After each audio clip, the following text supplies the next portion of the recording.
Bon, tout d'abord, je vais me présenter. Pour ceux qui ne me connaissent pas, Christophe Bex, député de la 7e circonscription de la Haute-Garonne. Et je tiens tout d'abord à remercier la municipalité de Venères qui a mis à disposition ce local, aux équipes techniques qui nous ont fourni le matériel. Et puis je tiens à remercier aussi les militants qui nous ont aidés à organiser cette réunion. Fanny, Loïc, qui travaillent avec moi au cabinet, qui ont travaillé, réfléchi à cette réunion avec moi. Je tiens à remercier Yves, Roselyne, Jeanne, qui ont distribué, collé, Philippe, qui ont distribué, collé les flyers et les affiches qui permettent justement de faire connaître cette réunion. Donc tout ça, c'est pour ça qu'aujourd'hui, on est réunis à Venères pour ce débat citoyen sur la légalisation du cannabis. Donc l'idée, c'est aussi de vous faire participer en tant que public. Donc la première chose qu'on va vous demander de faire, c'est de vous exprimer collectivement. Et vous avez vu que sur votre chaise, il y avait un carton vert et un carton rouge. Donc je vais vous demander, on va vous demander de vous prononcer sur la légalisation du cannabis avec votre histoire, vos expériences, avec votre historique, avec vous. Là, au début de débat, si vous êtes pour ou contre, ou si vous vous abstenez, il y a 3 choix.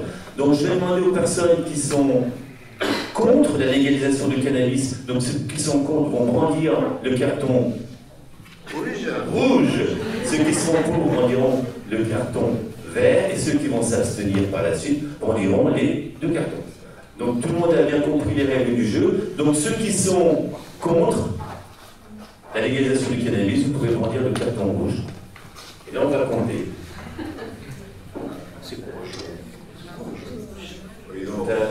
On a le temps, c'est bon? Ceux qui sont pour.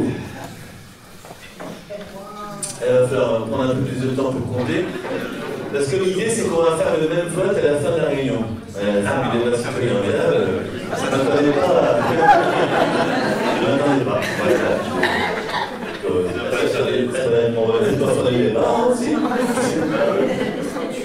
Combien, c'est bon? 38. Et ceux qui s'abstiennent sont pour pas d'avis. Voilà. Ceux qui viennent justement pour avoir l'information.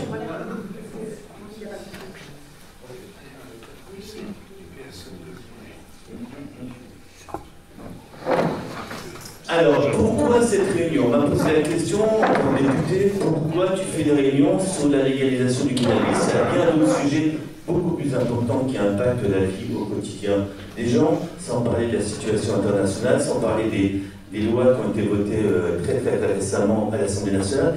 Et bien pourquoi? Parce que déjà, je suis président du groupe d'études sur le cannabis à l'Assemblée nationale. À l'Assemblée nationale, il faut savoir, il y a 80 groupes d'études. Ça touche à tout, la ruralité, l'agriculture. Et donc, on avait positionné, on s'était mis en candidature sur différents groupes d'études. Et j'ai été désigné comme pour avoir la présidence d'un groupe d'études. Qu'est-ce qu'un groupe d'études? C'est un groupe où on se réunit, c'est transpartisan, il y a des députés des 10 groupes. Et on travaille sur la thématique du cannabis et sur la légalisation. Et quand je me suis plongé dans cette thématique, je me suis aperçu qu'il y avait déjà beaucoup de travaux qui avaient été réalisés. Précédemment, il y avait une mission parlementaire qui avait travaillé pendant 1 an, qui avait fait déjà plus de 200 auditions. Il y avait déjà des propositions de loi qui ont été déposées par les députés. Donc Éric Coquerel, qui fait partie du même groupe que moi précédemment, qui avait déjà présenté à l'Assemblée nationale un vote. Des sénateurs qui ont présenté des propositions de loi. Il y a eu des tribunes. Alors les tribunes, on a plein constamment dans les journaux, des tribunes de scientifiques, des spécialistes, plein de personnes ont travaillé sur le sujet. Et puis il y a le Conseil économique et social, dont un des membres est avec nous aujourd'hui, c'est Florent Compin qui est avec nous aujourd'hui, à qui je laisse la parole. Et puis pour m'accompagner aussi, il y a Antoinette Fouilleul, qui est présidente de l'association, présidente territoriale de Haute-Garonne, de l'association Addiction France, qui vont tout à l'heure se présenter plus longuement. Et donc, le cannabis, oui, je veux dire, c'est pas une lubie de baba. Je veux dire, on va pas demander la légalisation du cannabis juste pour se faire plaisir. Je me suis aperçu que c'est un sujet hyper transversal, qui touche en fait au quotidien de la vie des gens, mais c'est un problème de prévention, un problème de santé publique, un problème de délinquance. L'élégance. Délinquance. Mais il y a un problème d'économie, de budget, puis il y a un problème de cycle historique de notre histoire. Je veux dire, on est en France, le cannabis, on va dire, c'est une drogue qui vient d'autres pays. Nous, on est un pays producteur de vin. Il y a tout ça, l'histoire de la colonisation. Et donc, il y a beaucoup de choses qui s'entrechoquent. Et puis, moi, il y a quelque chose qui m'a fait tilt dans mon histoire. J'étais parent d'élèves. Parent d'élèves, représentant des parents d'élèves, au collège à côté, au Vernet. Et je siégeais au conseil de discipline. Et une fois, au conseil de discipline, on a deux jeunes qui ont été traduits dans le conseil de discipline. Ils étaient passés dans le conseil de discipline parce qu'ils tillaient devant le collège, ils vendaient de l'herbe auprès des autres collégiens. Et ce n'étaient pas des gamins de 3e, ni des gamins de 4e, ni des gamins de 5e, c'était des gamins de 6e qui tillaient de l'herbe devant le collège. Donc là, on s'est dit, bon, le cannabis, l'herbe, ça touche, enfin, c'est quelque chose qui, au niveau des jeunes, il y a un problème d'usage problématique au niveau de la santé. Donc, il y a un impact au niveau le cannabis. Quand on en parle, ça renvoie à la drogue, tout ça, mais l'idée c'est, comme ça a été dit avec le CSE tout à l'heure, on a discuté, moi ce que j'aimerais c'est qu'en France, il puisse y avoir un débat. Parce que dès qu'on parle de cannabis, on parle de drogue et ça renvoie une image ultra négative, ça renvoie un côté gris, on mélange tout, il y a des idées préconçues, même si tout à l'heure quand on a fait le vote, je m'aperçois qu'en fait, oui, beaucoup de gens sont pour la légalisation, mais il y a encore beaucoup de travail pour arriver à une solution, parce que dès qu'on s'intéresse un tout petit peu au sujet, on s'aperçoit que l'alternative, c'est la légalisation de l'utilisation du cannabis pour sortir de tout ce qui se passe actuellement. Quand vous vous rendez compte, à Marseille, il y a eu un mort pratiquement par semaine. 47 morts à Marseille, rien que pour l'usage d'un trafic de drogue et compagnie. Et actuellement, et pourtant moi je suis un peu naïf, j'ai eu beaucoup d'espoir quand Emmanuel Macron en 2016 s'exprime à la télévision, quand il présente sa candidature, quand on lui pose la question sur le cannabis, il dit oui, il faudra en débattre. Il faut qu'on fasse un débat sur le cannabis. Et donc je me dis peut-être que ce jeune président, cet espoir pour la France, ce jeune libéral, même si je ne suis pas d'accord sur ses idées économiques, sociales, mais on se dit peut-être, un jeune libéral comme Giscard en 100 ans a mis la majorité à 18 ans pour aller voter, peut-être que lui va permettre le débat, peut-être la légalisation. Et puis dès qu'il a été élu, ça a vite changé. Et actuellement, on est plutôt dans un raidissement avec Gérald Darmanin, ministre de l'Intérieur, qui fait la chasse vraiment aux consommateurs, avec l'amende forfaitaire, et on est entré vraiment dans une guerre aux consommateurs, donc on va traiter juste la conséquence du trafic, mais on ne traite pas la cause. 80%, non ça c'est faut pas que je le dise maintenant, parce que j'ai l'idée de d'en parler tout à l'heure, mais comme je disais, sujet transversal, on a une législation qui est, quand on regarde sur le papier, hyper dure, on regarde les peines d'amende, les peines d'emprisonnement, une des plus hautes d'Europe au niveau de législation, et on s'aperçoit qu'on est un pays énormément consommateur par rapport à d'autres pays. Et puis on voit que les pays voisins autour de nous, ça bouge. Même le grand modèle allemand qu'on prend toujours comme exemple, l'Allemagne, on nous cite toujours comme exemple au niveau économique, au niveau vertu, comment il faut se comporter. Même l'Allemagne est en train de travailler sur une légalisation du cannabis qui a été présentée, qui en 2024 risque de déboucher. On s'aperçoit qu'au Portugal, ça bouge, en Espagne, aux Pays-Bas, il y a des pays où c'est légalisé comme Malte, le Luxembourg, le Canada. Enfin, je pense qu'il y a plein d'expériences à prendre. On ferait bien de se nourrir au lieu de se renfermer, de se recroqueviller dans la répression qui mène à rien. Et ça a été dit tout à l'heure, on en discutait, on a des chiffres sur justement le côté négatif de la répression, sur quoi ça mène à rien. Et puis, je parlais des tribunes, tout ça, mais il y a même des ministres qui sont prononcés pour la légalisation. Je ne sais pas si vous vous souvenez de Léon Schwarzenberg, qui était le ministre qui est resté le moins longtemps. Il est resté 7 jours. Pourtant, il avait été nommé à l'époque, en 1988, par François Mitterrand, dans le deuxième septennat, ministre de la Santé, délégué à la Santé. Il est resté 7 jours tout simplement parce qu'il a osé demander à ce qu'il y ait un débat sur la légalisation de cannabis. Et puis on a eu un autre exemple de ministre qui était ministre de l'Intérieur. C'est Daniel Vaillant, qui en 2009, aussi dans une tribune dans le Parisien, souhaitait justement la légalisation du cannabis. Ministre de l'Intérieur, c'est pas n'importe qui se prononçait. Donc tous ces exemples-là nous posent la question que voilà, il faut qu'on fasse un débat citoyen. Alors ça ne va pas résoudre tout, la légalisation du du cannabis, mais au moins qu'on puisse en parler. Alors pour savoir majoritairement, comme vous êtes prononcé pour la légalisation du cannabis, je voudrais faire un petit quiz avec vous, vous poser 3 questions, pour avoir quelques chiffres et quelques données.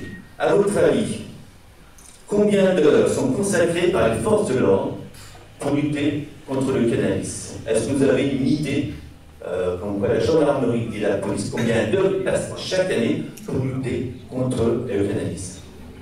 En milliers d'heures, hein, vous pouvez parler en milliers. À votre avis? 20 000, j'ai entendu?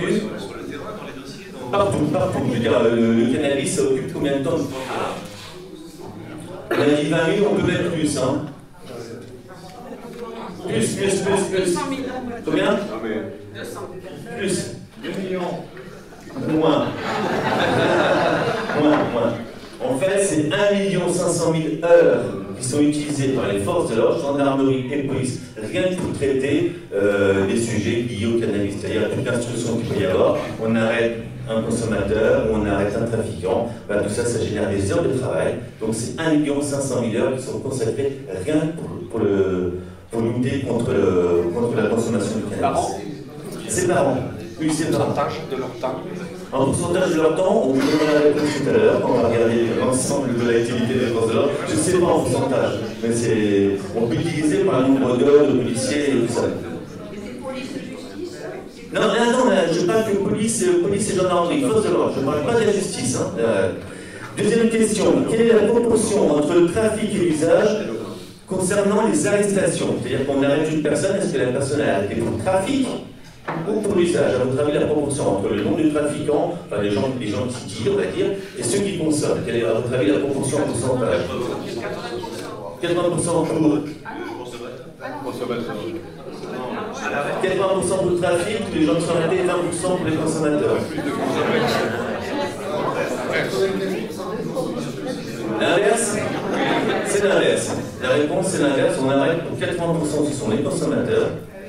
On arrête les 80 et 20% les trafiquants. Comme quoi, on ne travaille que sur la conséquence. Si on va arrêter avec l'amende forfaitaire à 800 €, voilà, on va taxer le consommateur. Et dernière petite question. Quel est le pourcentage des 15-64 ans, qui a déjà consommé du cannabis en France? 15-64. Combien? 90%, c'est incroyable. 90%.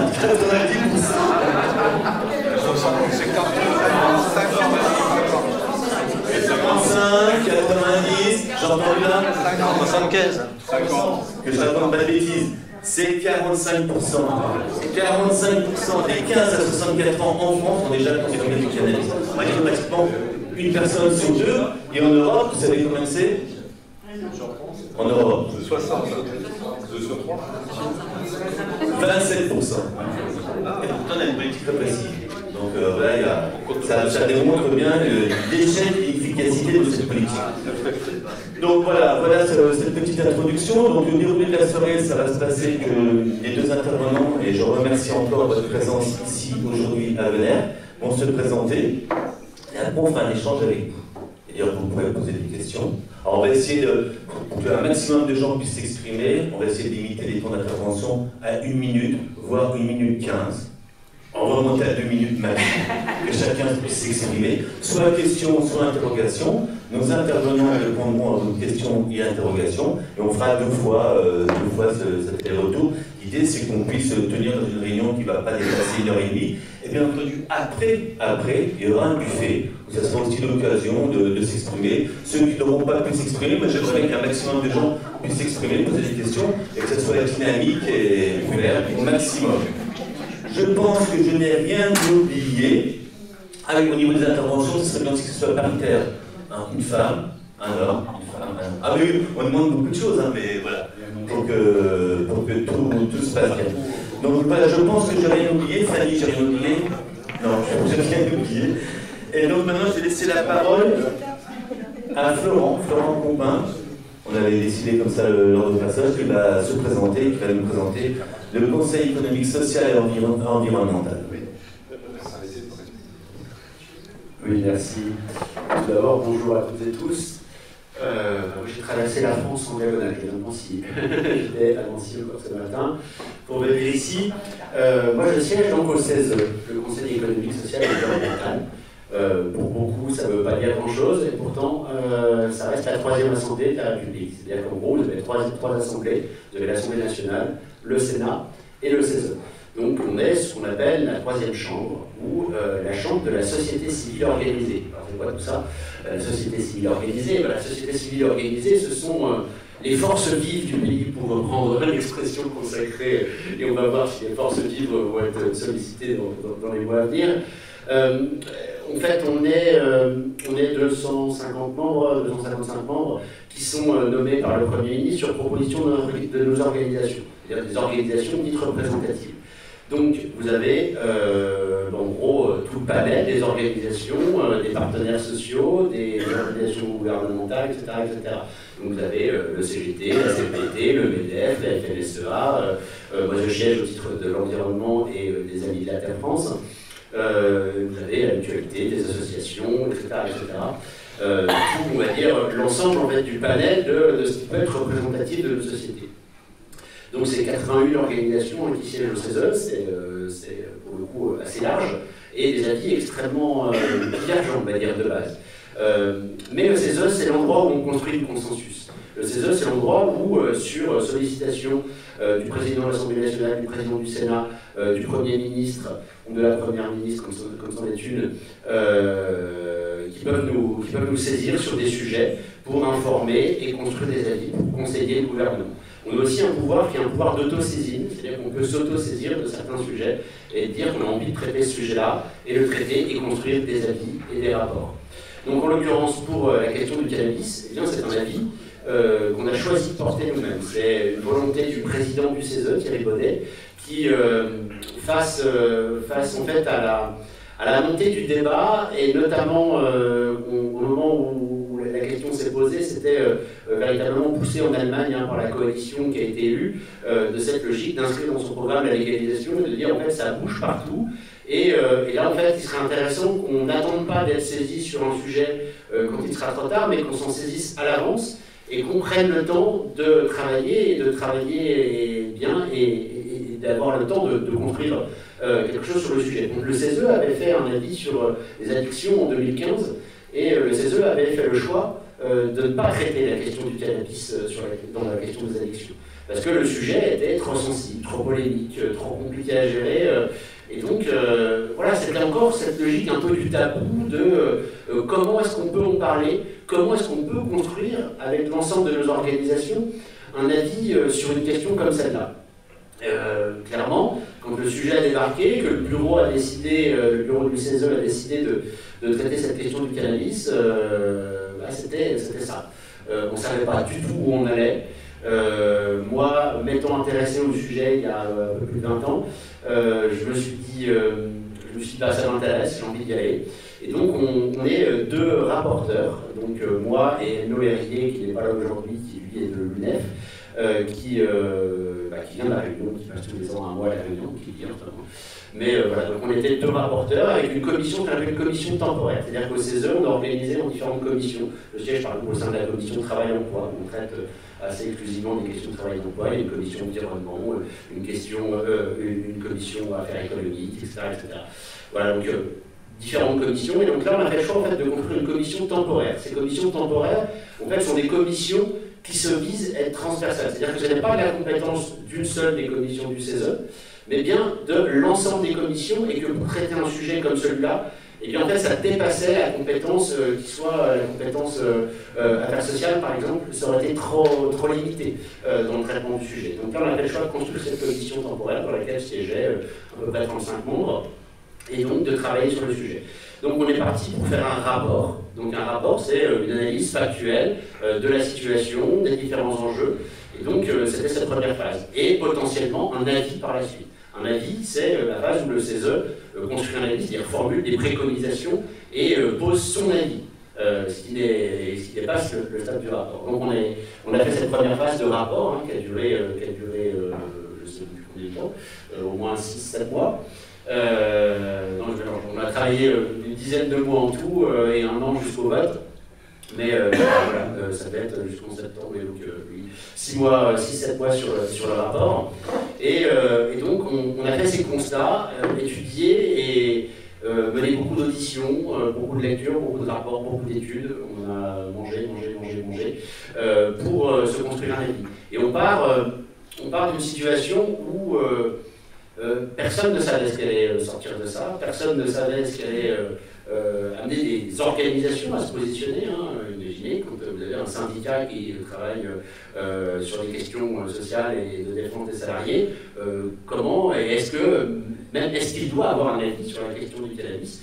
C'était véritablement un questionnement. On partait avec une page blanche et des avis totalement partagés. Et beaucoup de personnes qui même n'avaient pas d'avis. On avait vraiment quelque chose de très divers. Et on arrive à un avis qui, à la sortie, s'appelle Cannabis, sortir du statu quo vers une légalisation encadrée. Voilà, donc ces 9-10 mois de travaux ont amené cette évolution, a amené finalement un vote très fort et très fortement prononcé en faveur d'une légalisation encadrée du cannabis. Alors légalisation, c'est toujours le mot, là on vous a demandé si vous étiez favorable ou contre ou opposé à une légalisation du cannabis. Mais c'est quoi une légalisation? Une légalisation, c'est ça. Ça veut dire encadrer par la loi l'usage, la production et la distribution de cannabis. Voilà ce que ça veut dire. Souvent, la légalisation est caricaturée dans la représentation qu'on peut s'en faire. Légalisation, ça voudrait dire, d'un coup, oui, on peut faire ce qu'on veut avec le cannabis, tout n'importe quoi. Non, ça, c'est pas la légalisation, c'est la situation actuelle. La situation actuelle, c'est oui, à l'heure actuelle, on fait n'importe quoi avec le cannabis. Et faire le choix d'une légalisation, faire le choix de l'encadrement par la loi du cannabis, c'est faire le choix, justement, de se dire, on veut intervenir sur le sujet, on veut éviter les usages à risque et les usages problématiques, on veut protéger les usagères et les usagers de cannabis qui, à l'heure actuelle, sont confrontés à énormément de problèmes. Voilà le sujet de la légalisation. Donc, ce sujet du cannabis, on l'a traité dans notre avis en différentes phases. Ce rapport, et ces mois de travaux sur le rapport, a amené un positionnement à la fin d'un rapport, ce qui est très rare au sein du CESE. Un rapport ne pose pas de positionnement. Mais la conclusion du rapport est de dire, là, il faut travailler sur une légalisation, et ça va être l'objet de l'avis. Parce qu'en fait, le rapport, il est unanime, il est incontestable. À l'heure actuelle, il y a de véritables injustices qui sont vécues par les usagers. Christophe Bex parlait tout à l'heure de 45% de personnes qui ont déjà essayé le cannabis en France, mais c'est plus de 4,5 millions qui consomment tous les ans. C'est plus d'1,5 million d'usagers réguliers de cannabis. C'est 900 000 à 1 million d'usagers quotidiens de cannabis en France. Et donc toutes ces personnes qui vont vivre toutes les injustices liées à la politique actuelle. Et donc ces injustices, on les identifie, elles sont diverses et multiples. Il y a des injustices qui sont liées, ça peut paraître évident, à la répression, c'est-à-dire au fait que l'usage soit sanctionné, c'est-à-dire qu'il risque d'avoir un casier judiciaire, il risque d'avoir des peines qui peuvent aller jusqu'à des peines de prison pour l'usage simple. Ça existe encore en France. Il y a des gens qui sont en prison pour de l'usage simple de cannabis. Quand on vous dit que c'est pas vrai, c'est la réalité, ça existe encore. Et pareil, des gens qui sont en prison, parce que l'usage de cannabis en prison, vous voyez qu'on ne peut pas empêcher le cannabis de pénétrer, le cannabis pénètre même largement dans les lieux qui sont les plus fermés, qui sont les prisons. Et l'usage de cannabis dans les prisons est extrêmement important. Eh bien, chaque usager en prison qui se fait attraper avec du cannabis, même s'il n'est pas usager lui-même, parce qu'en prison, vous savez que certains on les oblige à garder des choses, se retrouve condamné à des peines de prison ferme immédiate et supplémentaires, à des remises de peine qui sont levées. Voilà, la prison ferme pour de l'usage simple en France, ça existe toujours. L'usager de cannabis va être réprimé aussi dans sa vie sociale. C'est-à-dire qu'à partir du moment où vous êtes condamné, vous perdez des droits. Parce que vous avez un casier judiciaire, vous perdez la possibilité d'exercer certains métiers, vous perdez la possibilité par exemple, d'avoir un permis de conduire. Et ça, c'est si vous n'avez pas d'accident. Si vous avez un accident, et un accident avec des dommages corporels, on fait tout de suite une prise de sang.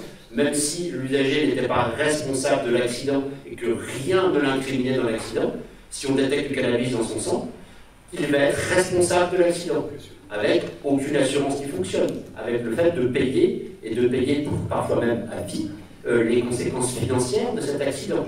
Ce sont des vies qui sont détruites les unes après les autres, des gens qui perdent leur métier tous les jours à cause de ça. Et ça, c'est véritablement dramatique.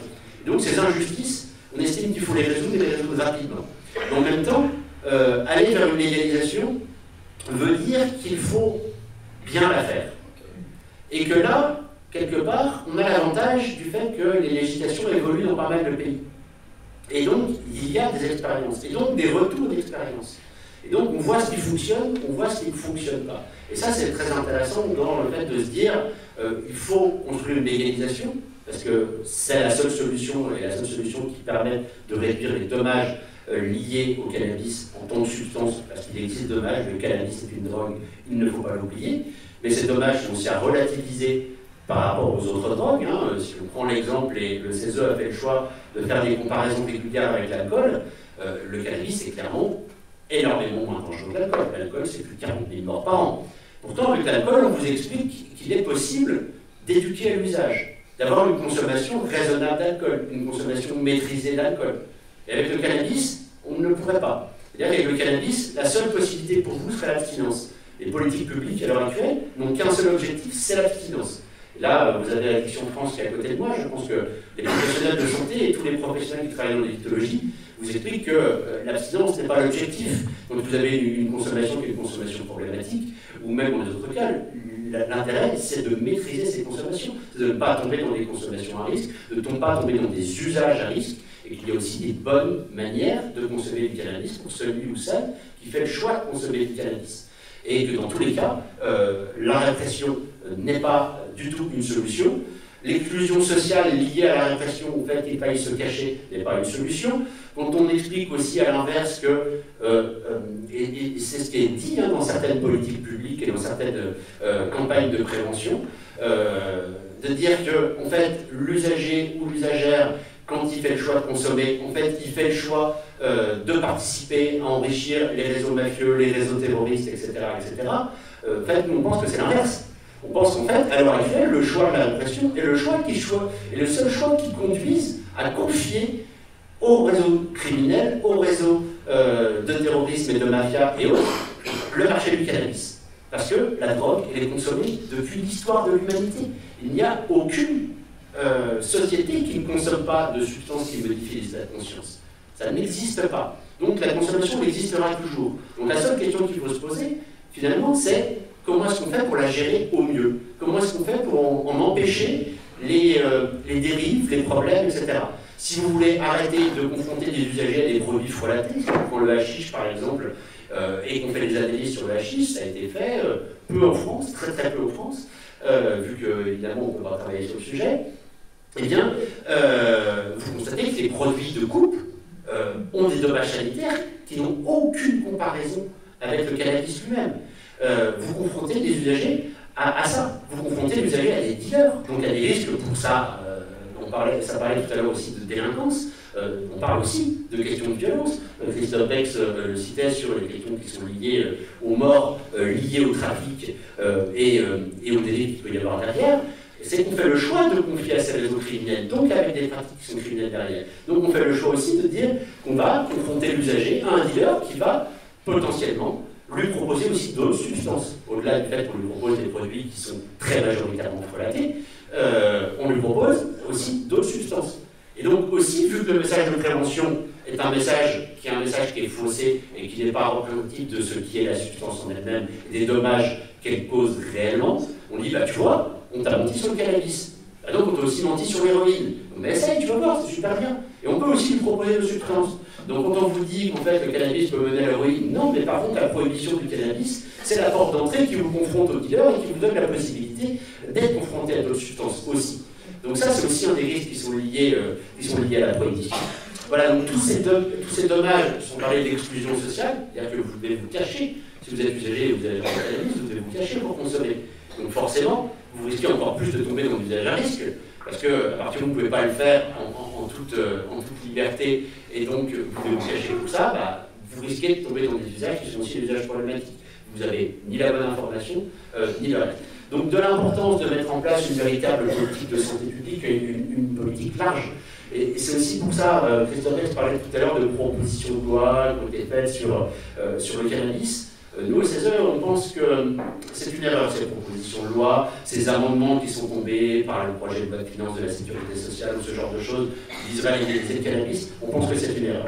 On pense justement que le cannabis est un sujet qui doit être traité très largement et qui couvre tellement de politiques publiques et qui amène tellement de politiques publiques à évoluer qu'il mérite un temps de construction très long. Donc un véritable débat public dépassionné et qu'on prenne le temps de le faire. Et que justement, ça touche tellement de lois et tellement de choses que ce n'est pas une loi simple et spécifique qui amènerait à la légalisation du cannabis qui serait la solution. Mais bien une loi qui en modifierait beaucoup et qui intégrerait véritablement ces politiques de prévention, ce qu'on appelle les politiques de prévention intégrées, c'est-à-dire des politiques qui ne parlent pas spécifiquement du cannabis, mais qui amènent en fait ce qu'on appelle l'acquisition de compétences psychosociales. C'est horrible comme mot, mais les compétences psychosociales, c'est quoi? C'est-à-dire quand on amène les jeunes, et notamment les jeunes, à être capables de se construire leur propre avis, c'est-à-dire à construire des citoyens éclairés. Parce qu'en fait, les seules politiques probantes qui fonctionnent, qui ont des résultats, sont des politiques de prévention qui sont menées, qui peuvent commencer dès le plus jeune âge, et qui sont prolongées par la suite, et qui vont en fait inclure l'ensemble des conduites addictives au sens large. L'ensemble des comportements qui sont des comportements visant à être capable de pouvoir, et notamment pour un jeune, de pouvoir dire non à son groupe social. C'est-à-dire, quand vous êtes dans votre groupe d'amis, être capable d'assumer le fait que, en fait, non, moi j'ai pas envie. Et que ça soit respecté, que le jeune ose le faire. Et ben ça, c'est cette pression sociale qui est la pression du groupe, elle est importante. Et il faut être capable de faire ça. Donc voilà, je termine juste pour présenter vite fait la suite de la vie. Donc en gros, dans le cheminement, on pose cette logique de dire des mesures d'urgence. Les mesures d'urgence, ça veut dire on arrête de sanctionner l'usager ou l'usagère. Donc c'est-à-dire c'est ce qu'on appelle la dépénalisation, à différencier de la légalisation. On arrête de les poursuivre, on met en place ce débat public conjointement, on arrête la question du dépistage au volant en mettant en place des tests psychosociaux, des tests comportementaux. C'est ce qui fonctionne le mieux, ce qui obtient les meilleurs résultats, c'est-à-dire qu'on mesure réellement votre capacité à moins bien conduire, et donc ça, on est capable de le faire, c'est ce que recommandait l'Académie de médecine en 2003. Et donc ces tests comportementaux, parce qu'à l'heure actuelle, il faut savoir que le cannabis, où on vous détecte des traces dans le sang, qui peuvent aller 15 jours après, vous allez consommer, 15 jours après, vous êtes encore positif, donc responsable d'un accident. Sachant que le facteur accidentogène, c'est-à-dire la capacité à affaiblir et à avoir une possibilité d'avoir un accident, il y a un surrisque qui est lié à l'usage du cannabis au volant, il est estimé de 1,5 à 2 au niveau européen, qui s'appelle l'Observatoire européen des drogues et des toxicomanies, qui a compilé l'ensemble de la littérature existante sur le sujet, 1,5 à 2. C'est un surrisque qui est important, qu'on ne peut pas négliger, mais il faut savoir aussi que de l'autre côté, ce qu'on accepte pour des médicaments ou pour l'alcool, parce qu'on considère que le risque est négligeable, c'est 2 à 2,5. C'est-à-dire qu'un surrisque de 2 à 2,5 est accepté comme des facultés acceptables pour prendre le volant, et qu'on peut prendre le volant, entre guillemets, en toute sécurité, et que ça, c'est tout à fait acceptable. Par contre, pour le cannabis, eh bien non, vous allez vous retrouver dans des situations absolument terribles. Donc, c'est mesures d'urgence. Et de l'autre côté, la mise en place d'une légalisation encadrée. Et nous, au CESE, on a formulé ce qu'on appelle, on a fait le choix de poser dans le débat public un modèle souhaitable de légalisation. Et on pourra revenir peut-être dans les questions par la suite sur sous quelle forme on envisage la légalisation, c'est-à-dire comment on met en place une filière de production, une filière d'excellence qui pose le cannabis, la culture du cannabis à des échelles. On peut empêcher des géants du cannabis, on ne veut pas que ça se crée, on pose des logiques, que ce soit en bio, etc. Une traçabilité complète jusqu'au point de vente, des formations de ceux qui vendent, un usage extrêmement rigoureux de comment on le vend. On a fait des erreurs avec l'alcool, il ne faut pas les reproduire avec le cannabis. Et donc voilà, si on place une légalisation, il faut le faire bien. Et surtout le co-construire avec l'ensemble des parties prenantes, avec l'ensemble des citoyennes et des citoyens. Merci Florent pour cette introduction.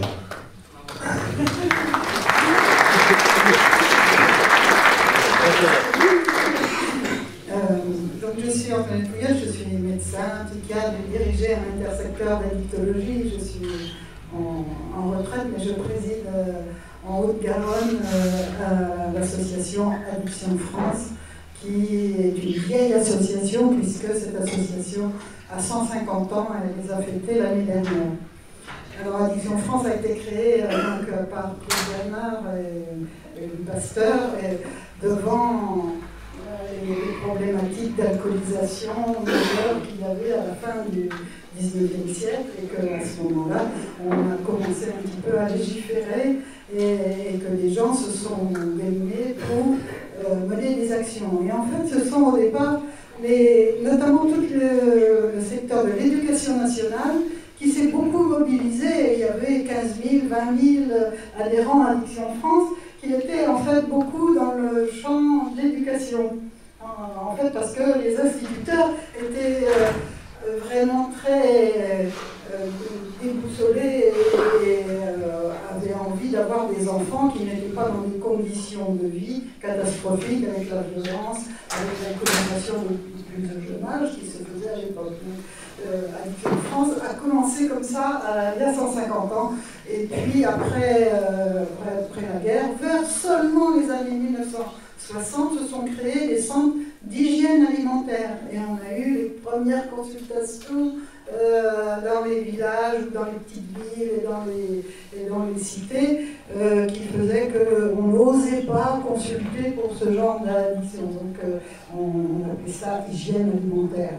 Et puis après, ça s'est appelé centre de consultation pour l'alcoolologie. Et puis après la loi de 70, où il y a eu, parce qu'il faut aussi en parler, c'est ce qui a fait qu'on a rendu l'usage de drogue illicite, et qu'à ce moment-là, il y a eu toute une politique dont vous avez parlé, qui condamnait ceux qui prenaient ou qui avaient un usage et qui étaient interpellés en tant qu'usagers de drogue. Et à ce moment-là, ils pouvaient être ou condamnés ou demander une obligation de soins. Et à ce moment-là, on a commencé à mettre en place ce qu'on appelle les CSST. Et c'était la même époque où le cannabis a commencé à fleurir et à être pratiqué plus largement, en fait. Donc après les années 70, on a eu le développement de politiques d'accompagnement et aussi de prévention qui se sont organisées, et notamment Addiction France est une association qui gère à la fois les établissements de soins, mais aussi qui gère la prévention et les actions de prévention dont il était question tout à l'heure, avec notamment des programmes de prévention dits probants, prometteurs ou probants, et en particulier un certain nombre de programmes que vous voyez probablement dans les écoles actuellement, qui sont développés par nous, par d'autres ou par l'ORS, pas par l'ORS, mais par Promotion Santé Addiction, qui vient de trouver son nom là, maintenant en Occitanie. Surtout pas par les gendarmes. Mais surtout pas par les gendarmes et la police. Et c'est vrai que pendant beaucoup d'années, et encore maintenant, on a des présentations de la problématique des drogues par la police, et qui se fait encore, et qui présente ces questions-là sous le mode répressif. Ce qui s'est passé et qui a été un tournant important, alors si je voulais vous redire, Addiction France est une association qui à la fois est militante au sens comme elle l'a été autrefois, mais actuellement c'est surtout dans le sens du plaidoyer, ce qu'on appelle le plaidoyer, et notamment de défendre, on parle du cannabis, mais de la loi E20 qui a limité la publicité, et je pense que dans la légalisation, on doit aussi penser à cette question-là, puisque la publicité, elle est déjà faite sur les réseaux sociaux par les dealers, etc., comme vous l'avez dit, mais il faut penser à légiférer sur cette question de la non-publicité par rapport au cannabis. Donc Addiction France est l'association qui défend la loi E20 et qui met en justice ou assigne en justice les alcooliers qui ne respectent pas la loi E20, notamment autour de la publicité, autour des écoles, autour du sport, autour des affichages publicitaires qui ne sont pas conformes. Et la loi E20 les rend assez conformes. À des précisions tout à fait importantes pour faire une publicité vis-à-vis de l'alcool, puisqu'on ne peut pas mettre une femme nue sur sa bouteille, etc. Qui soit autre chose. Ou un homme nu maintenant. Mais on doit donner seulement des informations sur la composition, etc. Donc effectivement, on a fait condamner un certain nombre d'alcooliers pour des publicités illicites. Donc Addiction France essaie de militer dans un plaidoyer et on a effectivement avec le Parlement un petit groupe de travail sur ces questions d'addiction qui sont quand même importantes. Je peux revenir sur l'aspect de santé publique et l'aspect du cannabis par rapport à ses effets.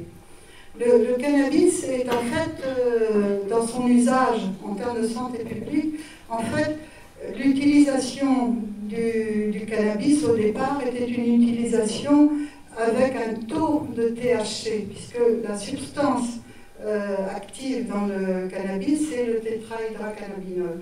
Et donc le THC, la teneur en THC est devenue de plus en plus forte avec des variétés d'herbes qui ont été cultivées et qui fait qu'on est passé même au triple de ce qui se passait en 70. Et donc comme il n'y a aucun contrôle sur la teneur en THC de l'herbe, on peut tout à fait avoir de l'herbe ou de la résine qui a des taux très très importants de THC. D'ailleurs, c'est recherché pour avoir une sorte de shoot avec le cannabis. Donc ça, c'est une des premières choses qui ont évolué en 50 ans, c'est la teneur en cannabis.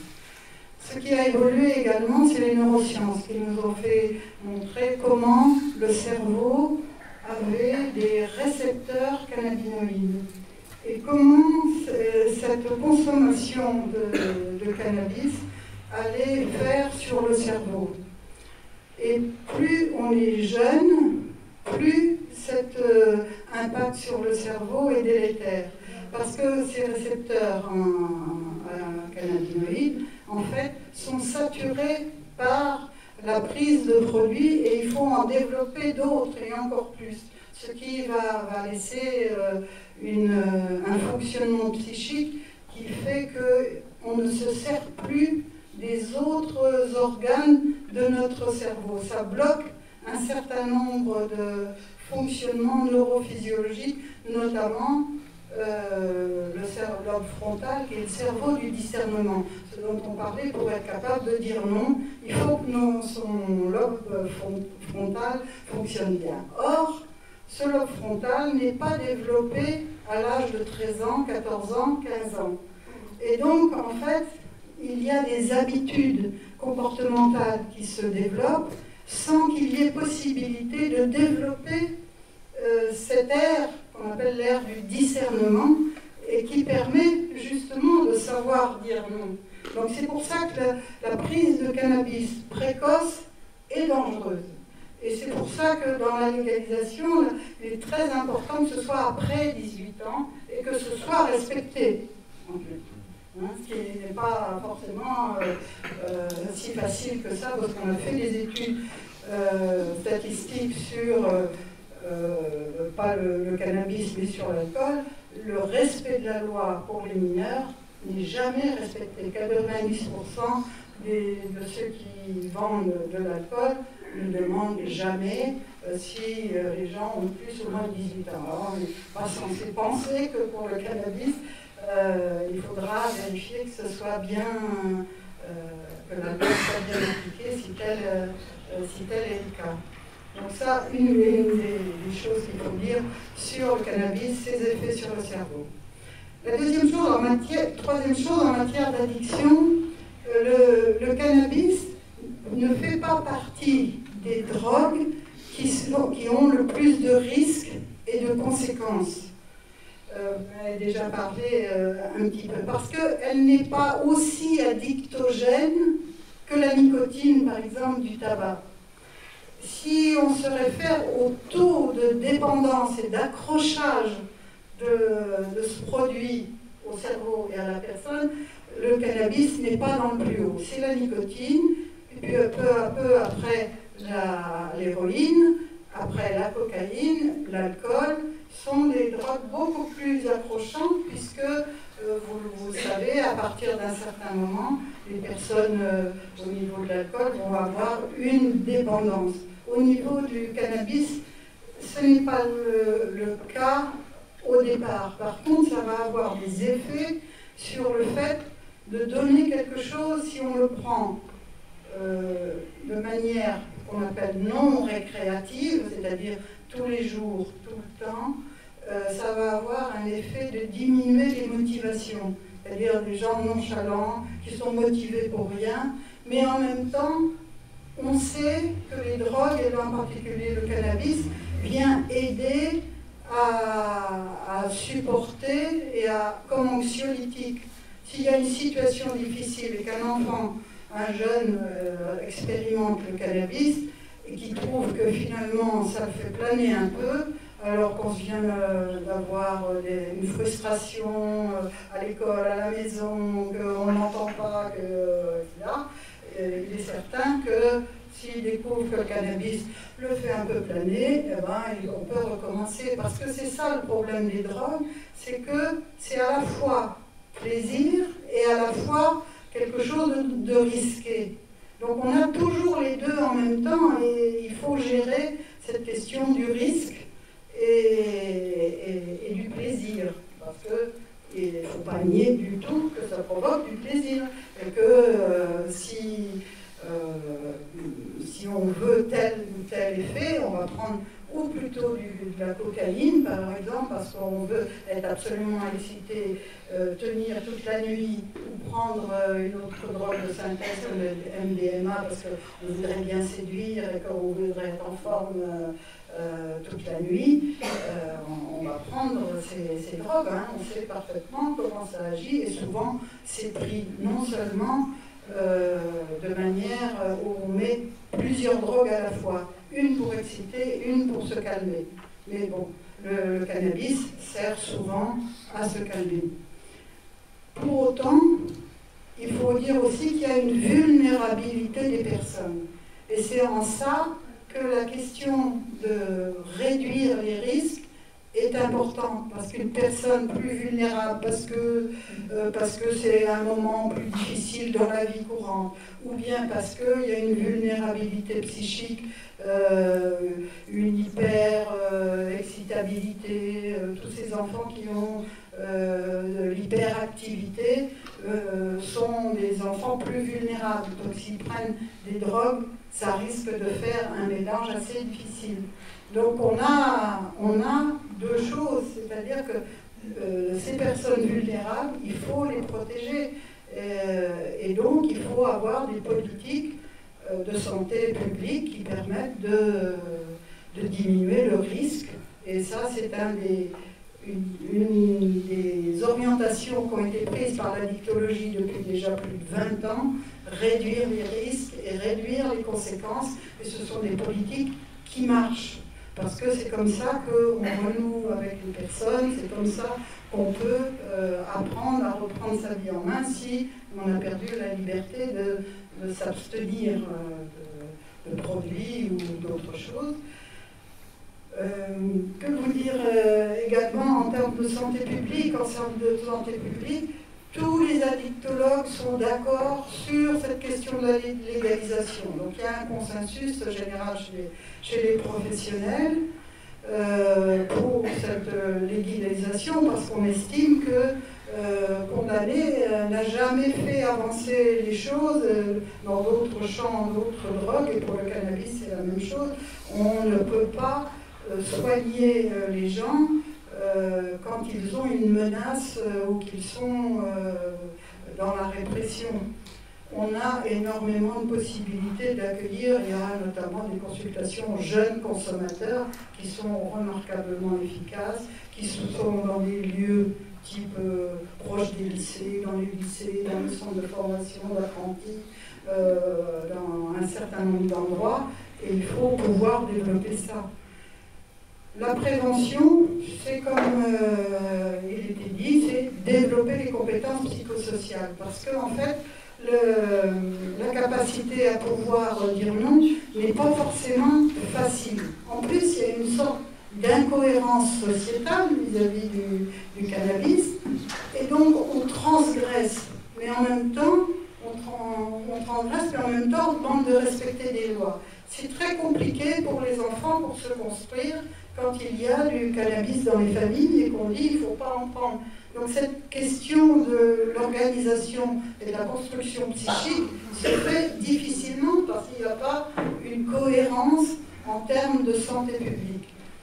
Il faut également que les programmes de prévention puissent être développés de manière suffisante. Actuellement, c'est 1,87% du budget de la santé, ce qui est ridicule, alors que des programmes, on pense à Unplug, à GODG, qui se font dans le primaire, ou à d'autres programmes, parce qu'en fait, il ne faudrait pas laisser de côté les adultes qui, eux, n'ont pas souvent droit au programme sur les compétences psychosociales. Or, il y en a un qu'on a introduit dans 2 régions, qui s'appelle la Normandie et la Réunion, un programme qui s'appelle Une affaire de famille, où on travaille avec les familles, avec les parents, et ils retrouvent une manière de comprendre comment mettre des rôles, des règles dans la famille, quelque chose qui permette de s'épanouir et acquérir des habiletés sur les problèmes et les difficultés familiales, puisqu'on sait bien que assez souvent les addictions sont présentes dans les familles où il y a de la violence et où il y a des difficultés familiales. Bon, je répondrai peut-être à d'autres questions parce que je ne suis pas sûre d'avoir fait le tour. Eh bien, merci. Merci à toi pour cette introduction, parce que c'est 2 introductions qu'on vient d'avoir sur le sujet. Il y a déjà une masse d'informations. Maintenant, c'est à vous de réagir. Si vous souhaitez réagir ou poser des questions, le micro vous est ouvert, il va circuler, je peux vous le faire passer, justement, pour si vous avez des questions, des interrogations, des réactions. C'est le moment ou jamais. C'est jamais facile de poser la première question, réaction.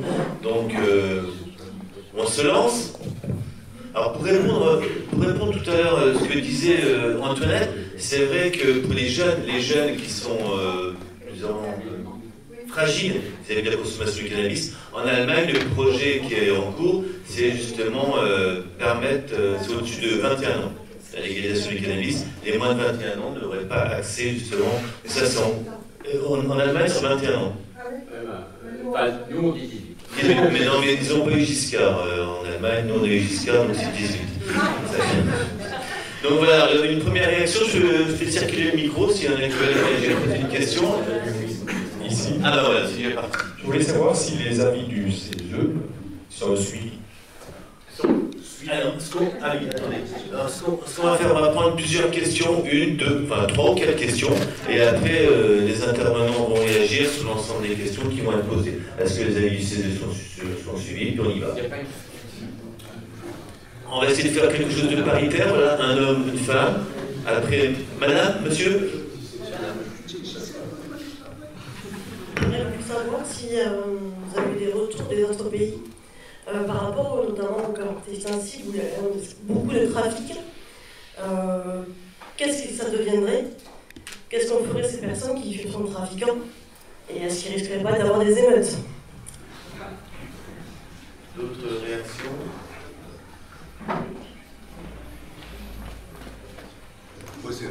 La question c'est, je crois savoir qu'en Espagne, ils ont légalisé puis ils sont revenus en arrière. Et justement, la question serait qu'est-ce qu'on peut apprendre d'une expérience comme ça, là, où ils ont fait pas en avant et pas en arrière.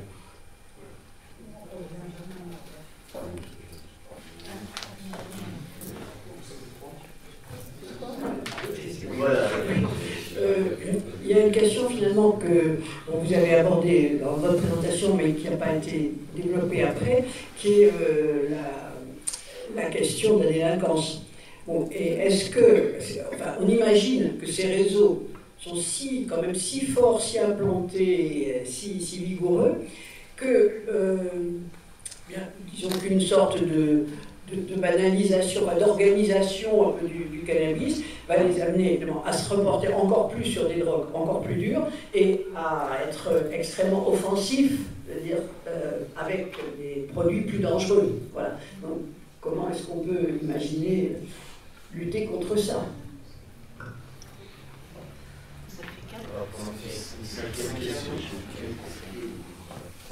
Une cinquième question et après je vous laisserai répondre. Bonsoir.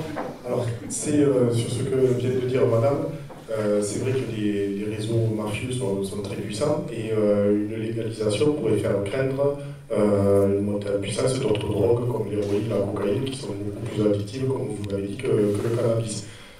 Moi, je pense au contraire, alors c'est pas une question, c'est plutôt une affirmation, que légaliser le cannabis, encadrer sa consommation, ça permettrait à des milliers de personnes, des millions de personnes qui consomment quotidiennement d'avoir un approvisionnement sûr et légal par le biais de boutiques gérées ou encadrées par l'État. Et donc affaiblirait les trafiquants de drogue et les forces de police qui sont monopolisées sur les consommateurs et qui doivent être partout à la fois pourraient se concentrer au contraire sur les trafiquants d'autres drogues et sur le contrôle de la consommation des mineurs. Je pense que ça aurait plutôt un effet bénéfique sur la lutte contre les drogues, les trafiquants de drogue qui resteraient. Alors, une dernière question pour cette première série de questions. Bonsoir. Je suis de l'avis du dernier interlocuteur. Je pense que il y a eu une étude qui a été faite, et puis même une expérimentation, et qui va même plus loin aux États-Unis actuellement, c'est-à-dire on ressort des gens qui ont été incarcérés de la délinquance pour les faire rentrer dans quelque chose de plus encadré dans le cannabis. Donc ces gens-là sortent de la délinquance et prennent du boulot dans le même qui est beaucoup plus encadré et beaucoup plus sécurisé. Donc certainement que la répression fait que les gens se marginalisent et ça ne fait pas sortir les gens de la délinquance. Au contraire, ça les enfonce. On sait très bien que quelqu'un qui va en prison, il va ressortir bien plus fou que s'il avait consommé pendant 10 ans du cannabis. Alors, on va passer maintenant à la phase de réaction-réponse.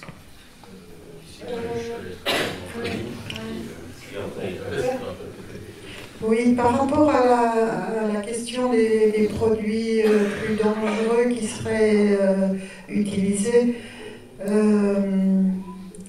la vraie question, c'est que c'est la consommation précoce de cannabis qui va en donner le là de ce qui peut être futur, quoi. Plus on consomme tôt, plus il y a de risques, parce que soit on consomme tôt parce qu'il y a des vulnérabilités, qu'il y a un encadrement qui n'est pas fait par rapport aux enfants, qu'on ne répond pas à leurs besoins et qu'on va chercher ailleurs, ce qui pourrait calmer l'angoisse ou la difficulté de cet âge-là. Donc si on peut faire en sorte qu'on ne consomme pas trop, et cela va vers un développement de la prévention, parce que ça doit être fait avec des programmes de prévention, et même il faudrait augmenter les travailleurs sociaux, les infirmières dans les collèges, parce qu'en fait il n'y a pas assez de répondants localement et dans les services scolaires. Donc les infirmières scolaires sont extrêmement surchargées et ont beaucoup de mal à répondre aux besoins des enfants. Donc déjà, c'est prévenir le fait de l'entrée ou de l'expérimentation du cannabis, qui est beaucoup plus dangereuse à 13 ans, 14 ans, 15 ans qu'à 18 ans. Hein, parce qu'à ce moment-là, à 18 ans, on a déjà eu le temps de développer son cerveau correctement, puisque vous savez que ce lobe, ce fameux lobe frontal, il se développe jusqu'à l'âge de 21 ans, 22 ans. Donc, et même après, on a toujours une plasticité neuronale qui fait qu'on peut toujours faire d'autres comportements et en guérir, en fait. Mais donc la première des choses, en santé publique, pour ces problèmes-là, c'est de commencer ou d'expérimenter le plus tard possible, et donc avoir des programmes de prévention, des programmes qui permettent aux familles, des programmes de la parentalité. Vous voyez que ça va être assez transversal, parce qu'il va falloir que les programmes des caisses d'allocation familiale, par exemple, qui peuvent développer des programmes sur les compétences psychosociales des jeunes parents, qui des fois sont en burn-out, on le voit de plus en plus. Donc pour moi, ça c'est vraiment une vraie réponse, développer la prévention et donner les financements qu'il faut pour éviter d'entrer dans cette question des addictions. Et le cannabis est souvent la première entrée dans les addictions, même si ça peut aussi être l'alcool. Alors quant à retour des autres pays, ce qu'on sait, à notre connaissance, puisque Addiction France s'est prononcée officiellement pour la légalisation encadrée, c'est qu'on sait que les pays qui sont déjà fait la légalisation ne reviennent jamais en arrière, en fait. Le Portugal est un bel exemple de légalisation et dépénalisation, mais ils ont mis aussi une dépénalisation qui fait que les gens ne sont pas mis en prison ou condamnés, et donc ils sont envoyés, adressés en soins, et il y a des équipes de soins qui se sont mises à travailler davantage, et on a des effets plutôt positifs de cette déjà dépénalisation. Et pour rebondir directement là-dessus, il y a souvent en fait des liens qui sont projetés finalement entre une législation et des niveaux d'usage. Et ça en fait c'est une erreur.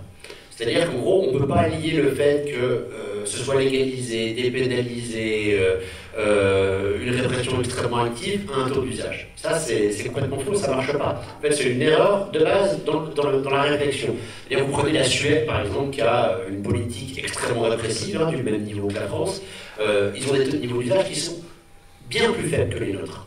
Mais ils ont des politiques de prévention qui sont à côté. Si vous prenez le Canada par exemple, le Canada, il y a un choix, alors même si au Canada il n'y a pas un exemple, le Canada, la légalisation fonctionne en province. Il y a 13 provinces différentes, donc 13 législations différentes. Donc il y a différentes possibilités et variantes. Mais c'est le choix en fait qui est fait conjointement à des politiques de légalisation, de mettre des moyens dans la prévention, la réduction des risques, l'éducation à l'usage, qui font qu'on va faire baisser les consommations. La légalisation en elle-même ne fait pas baisser. On ne peut pas dire, et à chaque fois comparer, dire tel pays a légalisé, la consommation a augmenté ou a diminué sur telle ou telle tranche d'âge. On ne peut pas faire le lien entre les deux. Parce qu'en fait, ce n'est pas du tout lié à la législation, c'est lié à l'information, à l'éducation à l'usage, à ce qui est fait autour. Donc quand vous avez des petites augmentations, prenez le Colorado par exemple aux États-Unis qui a légalisé, c'est une légalisation ultra-libérale. Mais quand je dis ultra-libérale, c'est ultra-libéral. Vous avez des panneaux géants, des affiches, chez nous c'est des 4 par 3, chez eux c'est des 20 mètres par 15, avec des venez avec les flèches pour vous emmener au coffee shop et vous vendre. Il y a une logique de business qui a été développée, qui est absolument colossale. Donc il y a un véritable attrait. Et pareil, il y a une étude de fond qui a été menée aux États-Unis sur 17 millions de personnes, sur les effets de la légalisation sur les psychoses et sur le développement des psychoses, qui montre qu'il n'y a pas de développement de psychoses supplémentaires qui peuvent être liées à la légalisation et ce qui peut en être fait. Au contraire, par contre, en menant des politiques de prévention de la réduction des risques qui sont fortes, là vous pouvez faire baisser clairement ces risques-là. Et c'est très bien dit juste avant, c'est retarder l'âge d'entrée dans l'usage, ça c'est un objectif qui est extrêmement important. Plus on arrivera à retarder l'âge d'entrée dans l'usage, meilleur on sera. Et de la même manière, limiter les usages à risque. Et donc limiter les usages à risque, c'est notamment en matière de cannabis, ce qui est constaté, c'est qu'en fait, un mode de consommation une très très forte tendance à s'inscrire dans le temps. Alors déjà, les consommations s'inscrivent dans le temps, c'est-à-dire qu'il y a une part importante des usagers et des usagères de cannabis qui vont continuer à consommer et même toute leur vie. En France, c'est l'OFDT qui fait des statistiques là-dessus, donc l'Observatoire français des drogues et toxicomanies, et décale même les âges, c'est-à-dire qu'avant ils s'arrêtaient dans les 60 ans parce qu'en fait il y avait pas l'intérêt au-dessus, le chiffre était anecdotique au-dessus. En fait, là maintenant, ils se rendent compte que non, il y a ces tranches d'âge que vous consommez avant et qui se reportent, et qu'en fait, les consommations au-delà de 60 ans, il y en a de plus en plus. Et si on fait une photographie des usagers de cannabis et des usagères de cannabis en France, l'ultra-majorité sont des adultes. Donc on parle des jeunes parce que évidemment c'est l'entrée dans l'usage qui est importante et c'est là où tout se joue. C'est-à-dire que si vous commencez à fumer du cannabis, parce que le plus gros des dangers globalement en termes de santé publique au cannabis, c'est le fait de le fumer, au-delà de l'usage très précoce, hein, mais c'est le fait de le fumer, mais il existe par exemple la vaporisation, c'est-à-dire ce que vous voyez maintenant avec les vapoteuses, mais il existe la même chose pour le cannabis, c'est-à-dire qu'en gros vous vaporisez, vous n'avez pas de combustion et vous éliminez une énorme partie des risques qui sont liés à l'usage de cannabis. La vaporisation par exemple, en fait si, c'était dit tout à l'heure sur les politiques qui sont menées et qui sont limitées sur le discours qu'on peut dire, il y a même des propos qui sont illégaux qui ont été tenus là sur le cannabis. Parce qu'en fait dire que le cannabis et que la drogue, en fait c'est aussi des effets de plaisir, ça c'est illégal, c'est la F7630, c'est maintenant le N3221-4 du code de la santé publique qui interdit de présenter sur un jour favorable. Et ce qui fait que les professionnels de santé et les addictologues depuis des années se sont battus contre ça, parce qu'ils ne pouvaient pas mener de politique de réduction des risques, parce que c'était illégal. Et ça l'est toujours. Ça fait partie des demandes du Sénat d'ailleurs d'abroger cet article de loi qui est complètement hallucinant. Mais voilà, c'est parler aux vérités. Donc parler aux vérités, c'est pas mentir. Et donc pour ne pas mentir, il faut être capable de faire ça.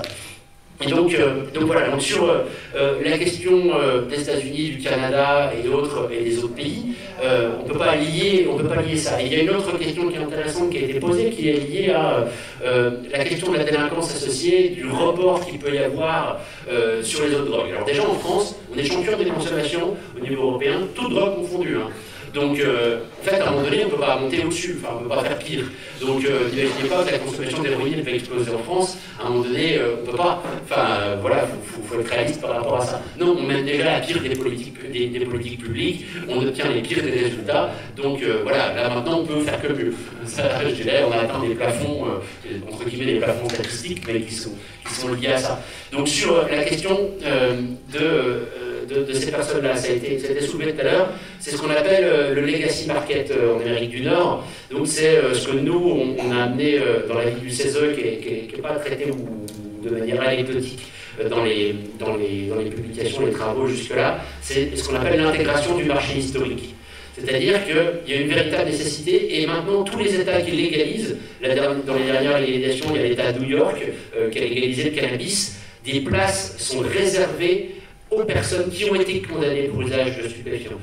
Joe Biden a fait des grandes déclarations et a aussi amnistié au niveau fédéral les usagers et les trafiquants jusqu'à certaines quantités, dans certaines conditions, etc.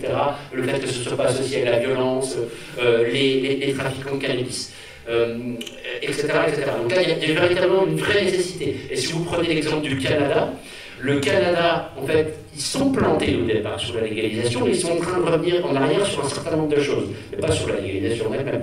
Ils sont en train de revenir en arrière sur l'intégration des acteurs du marché historique. C'est-à-dire qu'en gros, vous avez du fric arrivé à foison, pour vous le faire en mode caricatural et pas des mots langage chez eux. Mais non, mais il y a énormément d'argent qui est arrivé, il y a des investissements qui ont été faits de manière colossale, ils brûlent de l'herbe par centaines de tonnes qu'ils n'arrivent pas à vendre. Et à côté de ça, coexiste un marché parallèle qui répond mieux aux besoins des usagères et des usagers, et donc qui continue à fonctionner. Donc, en fait, parce qu'ils n'ont pas intégré ce marché historique au départ, et maintenant ils ont changé complètement de braquet, ils parlent de transition vers un marché légal, et plus du tout de légalisation. C'est-à-dire qu'en fait, si vous ne rajoutez quelque chose comme ça, vous êtes sûr de vous planter. Si vous n'intégrez pas l'existence, si vous n'intégrez pas les logiques de territoire, c'est pour ça qu'il n'y a pas une forme de légalisation, et c'est pour ça que nous aussi on parle d'une forme de légalisation à la française. C'est-à-dire qu'on doit prendre en considération les réalités des territoires, le fonctionnement, les usages tels qu'ils sont, les trafics tels qu'ils existent, pour ne pas se tromper et faire les choses bien. C'est pour ça qu'il faut prendre le temps de le faire. Et ça, c'est véritablement important de comprendre ça. Et ça, et les reports qui vont être faits, la question des quartiers, on la traite aussi au sein du CESE, qui sont aussi liés à la question de qu'est-ce qu'on fait de ces quartiers-là. En fait, à l'heure actuelle, le fait qu'on confie des quartiers à des trafiquants, une autre économie ne peut pas exister dans ces quartiers. C'est-à-dire qu'imaginez quelqu'un qui veut construire un lieu de sociabilisation par excellence, un bar. Un bar ne peut pas exister à l'heure actuelle dans une cité dans laquelle coexiste pas pour le coup, existe un trafic de cannabis, un trafic de stupéfiants, parce que tout de suite la main est mise par les trafiquants sur ce lieu de vie et sur toutes les économies qui peuvent exister. Donc en fait, le trafic à l'heure actuelle empêche ça. Et évidemment, le fait de légaliser, donc d'encadrer par la loi, va permettre de sortir ça, va permettre de contrôler, notamment l'usage en dessous de 18 ans. Nous, ce qu'on préconise, ce sont des lieux de vente avec un SAS, avec un contrôle à l'entrée qui soit systématique dans ce SAS, de l'âge de la personne. Et évidemment, les personnes de plus de 18 ans uniquement peuvent rentrer. Et le moindre contrôle qui serait effectué d'une personne qui aurait moins de 18 ans, la perte de licence est automatique et immédiate. Et ça, c'est ce qu'on préconise. Parce qu'en fait, voilà, si le risque devient important de se dire, entre guillemets, ce qui me permet moi de vivre et de vivre correctement, c'est-à-dire d'avoir une échoppe qui vend du cannabis, je perds cette licence parce que j'ai voulu vendre à un mineur. Et de renforcer les sanctions envers les trafiquants qui voudraient vendre à des mineurs. Ça, c'est extrêmement important. La protection des mineurs est essentielle, ça a été dit, c'est des objectifs de santé publique. Parce qu'aussi, il y a une réflexion quand on met en place une légalisation, c'est quel objectif on poursuit. Est-ce que c'est un objectif de santé publique? Est-ce que c'est un objectif de réduction des trafics, de développer un business légal et donc des rentrées fiscales, etc. etc. C'est tout ça qu'il faut prendre en considération dans la construction d'un modèle. Et là, je regarde les questions. En Espagne, on ne s'est pas revenu en arrière, il y a eu des ajustements sur là-bas, c'est le modèle des Cannabis Social Club qui a été développé, donc qui sont en fait des formats d'associations de consommateurs qui se mettent ensemble pour cultiver collectivement. Et donc en gros, voilà, c'est de la mutualisation de la culture, on va dire, ça fait partie des préconisations du CESE dans les mesures d'urgence, de dire on dépénalise tout de suite et on autorise la culture à l'usage personnel ou à usage personnel collectif, c'est-à-dire par exemple si vous avez des enfants chez vous, vous vous dites bien que ce n'est pas forcément pertinent d'avoir des plants de cannabis qui poussent, et des enfants qui peuvent y avoir accès. Donc c'est peut-être intéressant que la culture elle se fasse ailleurs, mais toujours à usage personnel, mais ensemble et à plusieurs. Et aussi dans les Cannabis Social Clubs, ce qui est très connu, c'est l'éducation à l'usage par les pairs. C'est-à-dire que les usagers en fait, se conseillent ensemble sur des modes de consommation, et ça aussi fait ses preuves en termes de réduction des risques, ça fonctionne très très bien. Donc non, on parle risque d'émeute, parce que, encore une fois, si on intègre les personnes du marché historique, il faut aussi se rendre compte à qui profite réellement le cannabis. Ça, les études ont été faites sur le sujet en France, et j'ai oublié, alors on l'a invité au CESE et qu'il était présent à la plénière, on a voté l'avis. Bon bref, il y a Pierre Kopp et le deuxième, je vais retrouver son nom. Ils sont deux à faire beaucoup d'études ensemble sur la partie économie du cannabis et toute la partie économie du cannabis. Et donc eux ont beaucoup travaillé là-dessus. Alors le cannabis, on vous parle sans arrêt que ça rapporte des fortunes, que vous avez des jeunes qui s'enrichissent, on vous sort des chiffres hallucinants, des centaines voire des milliers d'euros par jour pour des jeunes. Tout ça c'est faux. C'est complètement faux. Il faut savoir que jusqu'au semi-grossiste, en gros, les salaires ne dépassent pas le SMIC. Si on peut appeler ça un salaire, vu que vous n'avez pas non plus de cotisations sociales qui sont en face, de protection sociale, vous avez des risques juridiques, j'en parle pas, des risques sur votre vie, j'en parle pas non plus, mais ça a été dit, etc. etc. Donc le cannabis enrichit très très peu de monde. Il faut être au niveau du grossiste. C'est très peu de personnes, c'est anecdotique les personnes. Ce n'est pas des quartiers complets qui vont avoir des émeutes, vous n'avez pas de quartier dont l'économie dépend du cannabis. Non, au contraire, les quartiers et toutes les personnes qu'on a auditionnées dans les quartiers, on a fait un déplacement à Toulon et Marseille, on a été justement rencontrer toutes ces personnes des quartiers et échanger avec elles vous disent au sein des quartiers, non, ça peut permettre à minima des fois des petits compléments ou de permettre, entre guillemets, un petit plus, mais bon, un petit plus, et c'est pas du tout la volonté des gens des quartiers. Les gens des quartiers, ce qu'ils veulent, c'est réellement pouvoir se réapproprier leur quartier, pouvoir développer une économie de leur quartier, pouvoir circuler librement dans leur quartier, pouvoir ne pas craindre pour leurs enfants et la vie de leurs enfants quand ils sont dans les rues des quartiers. C'est ça qu'ils attendent. Et ils sont prêts à le faire, et il y a des volontés, il y a des envies. Et il ne faut pas croire, je veux dire, à l'heure actuelle, on a fait le choix de condamner certains quartiers et d'abandonner, quand on dit qu'il y a une perte de l'état de droit, nous on a fait le choix d'abandonner les quartiers à des trafiquants. C'est ça la réalité de la situation, c'est ça le véritable risque. Donc voilà, c'est vraiment à ces questions-là qu'il faut répondre. Et nous, dans ce qu'on pose sur la question de la fiscalité qui est liée au cannabis, on parle dans les projections en France, des projections à 3,4 milliards le marché du cannabis en France. Eh bien, nous on parle d'une taxe, ce qu'on appelle une taxe d'assises, c'est-à-dire une taxe qui soit fixe et qui permette de financer la prévention. C'est la seule chose dont on parle en taxe fixe. Le reste, c'est ce qu'on appelle la fiscalité générale des entreprises. Mais par contre, ça doit être associé absolument à une politique de la ville qui vise à massivement aller résoudre et mettre de l'argent dans ces quartiers pour pouvoir permettre le développement d'une autre économie dans ces quartiers-là. Très bien, merci pour toutes ces réponses. Moi, j'ai une question à vous poser à tous les deux. Comment ça se fait qu'en France, on est les champions de consommation d'héroïne, cocaïne, cannabis, alcool, tabac et même antidépresseurs médicaments? Comment ça se fait que la France est à la tête de tous ces classements de consommation de drogue, de médicaments? Dans la France, c'est le pays où il fait bon vivre, la gastronomie, tout ça. Et là, on a un pays qui vit mal. C'est une question sociologique, finalement, d'ensemble.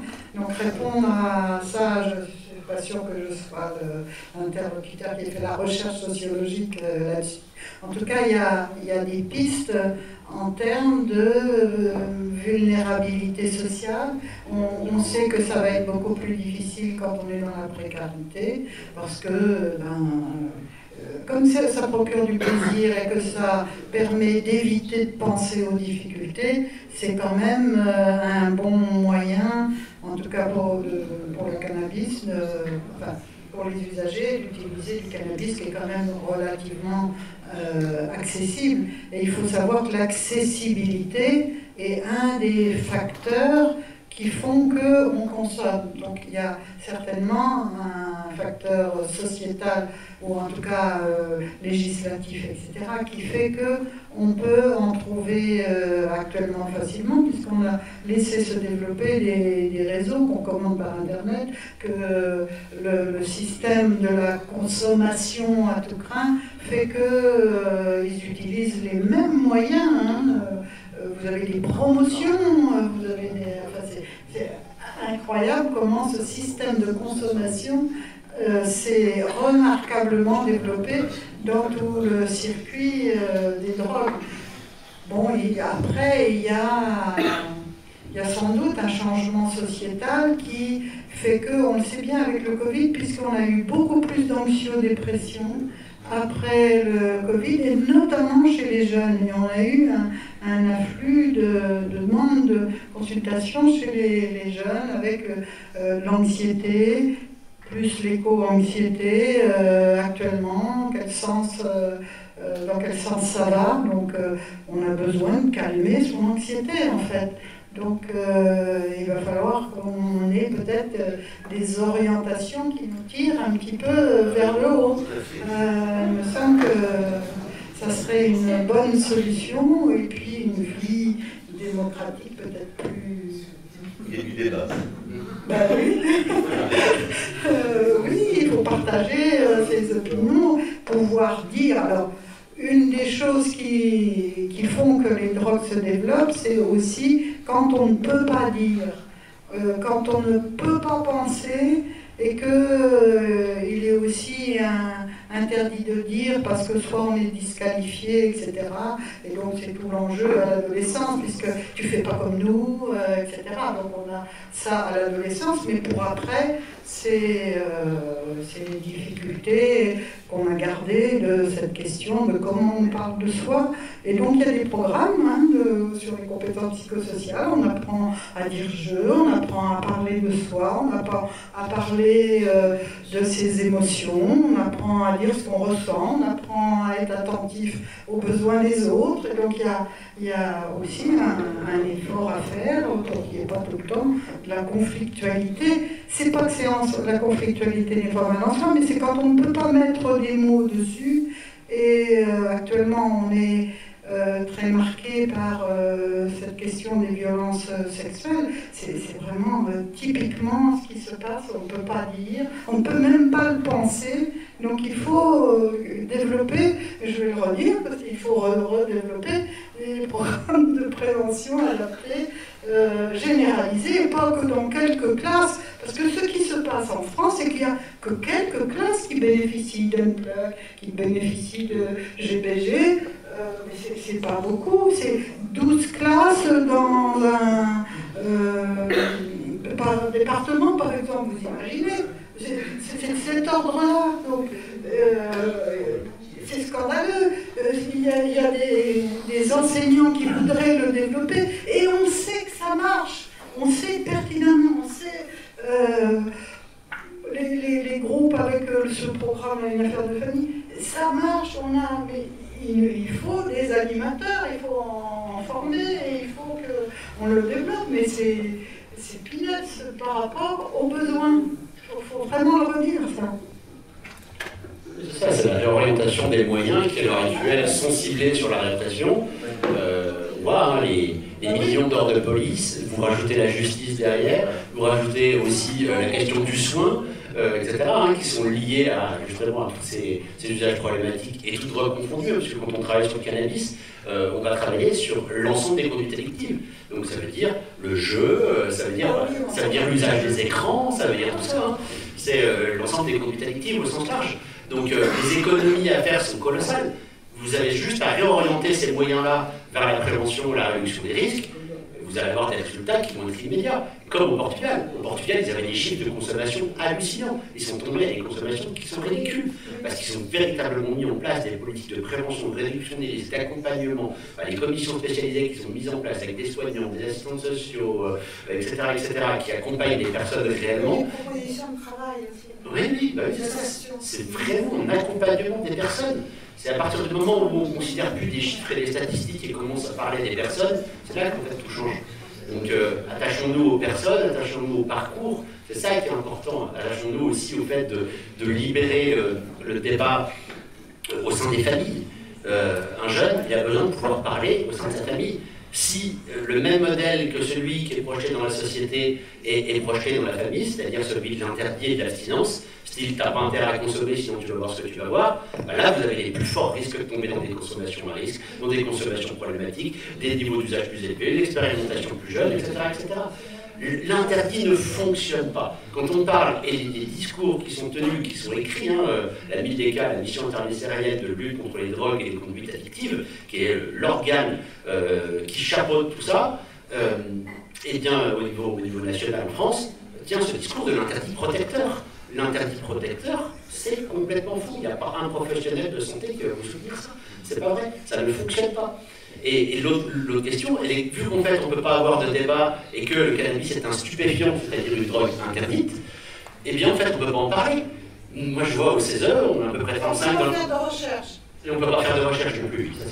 Ça aussi on parle de la recherche publique dans la vie. Et donc je vois nous au CESE sur à peu près 35 personnes dans la commission qui ont travaillé dessus, il y a une seule personne qui a dit qu'elle avait déjà consommé. Personne ne l'a dit et personne ne peut le dire. Là, cet effet carton vert, carton rouge, lever les cartons verts et cartons rouges, qui a déjà consommé, est-ce qu'on va retrouver les 45%? Est-ce que les gens vont oser le dire? Est-ce qu'on a suffisamment libéré le débat pour s'approcher de ce 45%? C'est pas le jeu que vous faites, vous avez une personne sur je ne sais pas combien C'est pas filmé, hein. qu'elle a déjà consommé du cannabis.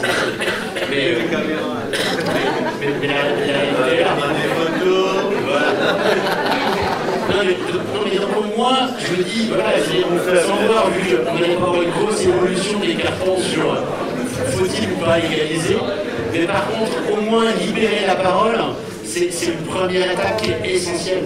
véritablement, c'est ça, il faut permettre l'échange et le débat. Alors justement, j'ai une question par rapport à ça, c'est vous avez une fin de non-recevoir, chaque fois que vous ne les interdit pas. Mais qu'est-ce qui justifie justement ce blocage au niveau de nos décideurs? Alors, oui, je vous avais promis en introduction, hein, c'est pas qu'on veut pas de faire une réunion assez courte, 1 heure, 1 heure et demie. Après, l'idée c'est que la réunion n'est pas finie, je vais faire une rapide conclusion, mais c'est qu'on va continuer les échanges autour du buffet. Parce que, après les réponses, après la réponse, on va répondre à toutes les questions, mais l'idée aussi c'est que les gens puissent s'exprimer autour du buffet. Je vais même pas repartir sur le vote, parce que le vote, au départ, il y a eu tellement de cartons verts que je pense pas que ça va se transformer en carton rouge. Il y a même eu un vote sur la consommation, on s'y attendait même pas. Donc, mais c'est vrai que c'est un vrai tabou, ça. C'est un vrai tabou, personne n'ose dire qu'il a déjà fumé, enfin bref. Mais... Sauf à Vénère, mais Vénère, c'est vrai, il y a quelque chose, on est au-delà des 45% là, Vénère. Oui, là on est là. Qui osent parler, non mais Vénère, c'est quelque chose. Et donc je ne ferai pas de conclusion parce qu'il n'y a pas de conclusion, parce que l'idée de ce débat citoyen qui commence aujourd'hui à Vénère, c'est que maintenant avec mon équipe, on va essayer d'aller partout en France, ou même au-delà, hein, aller dans d'autres pays, aller voir ce qui se passe au Portugal, ce qui se passe en Allemagne, aux Pays-Bas, partout, et d'essayer de porter la bonne parole avec des personnes de qualité, comme on a eu la chance aujourd'hui d'avoir à Vénère.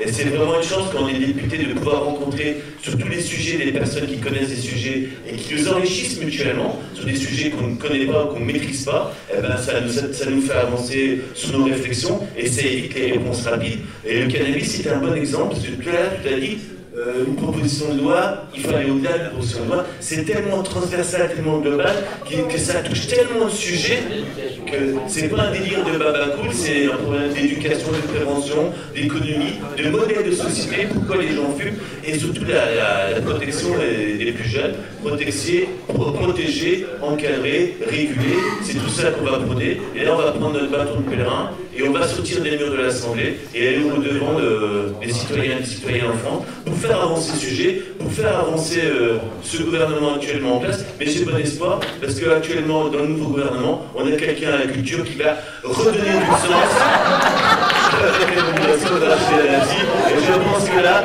on va monter d'un niveau, et avec la culture de cannabis, avec je sais pas, j'ai l'impression d'avoir pris un coup de vieux avec la on est revenu 17 ans en arrière, je sais pas ce qui s'est passé. Enfin, c'est pas le sujet ce soir, mais la réunion n'est pas finie, je vous invite toutes et tous à venir autour du buffet, et la question va être répondue par mes invités. Et ah bah... La question c'est qu'est-ce que vous avez comme argument qui vous ont été donnés pour avoir cette fin de non-recevoir et d'avoir que des interdits les arguments qui nous ont été donnés sont toujours les mêmes. Hein. Nous, on a une réponse, c'est-à-dire qu'à chaque avis, légalement parlant, le gouvernement est obligé de nous répondre. Donc le secrétariat général du gouvernement nous a répondu. Et la réponse est exactement le discours de la MIDECA. Voilà, on travaille très bien, on avance très bien, tout va bien, il n'y a pas de problème, et voilà. Et la politique qu'on mène est la meilleure. Donc c'est un peu le problème, c'est que tous les professionnels, tous les gens qui ont travaillé sur le sujet disent l'inverse, et que là vous avez une voie qui est basée, là j'ai pris mon avis personnel, pour moi sur des considérations qui sont des considérations politiques, électorales, et pas du tout sur ce qui devrait motiver pour moi tout le mandat lectif, c'est-à-dire l'intérêt général, l'intérêt supérieur des personnes, et en particulier les plus fragiles, donc les plus jeunes, les plus faibles, ceux qui ont le plus de difficultés et qui sont potentiellement très bien accompagnés par les professionnels, même s'ils n'ont pas les moyens. On leur réclame des moyens, ça fait partie des choses qui sont des vraies demandes du CESE.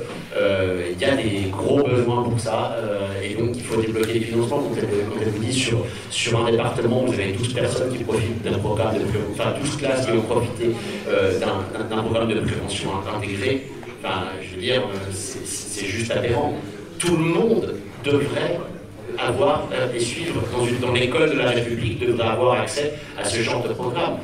Personne ne devrait sortir sans avoir eu l'ensemble des informations pertinentes, des informations qui apportent des résultats qui soient posées. Il y a une question à laquelle j'ai oublié de répondre, et sinon je me ferai taper sur les doigts par mes collègues, c'est est-ce que les avis du CESE sont suivis?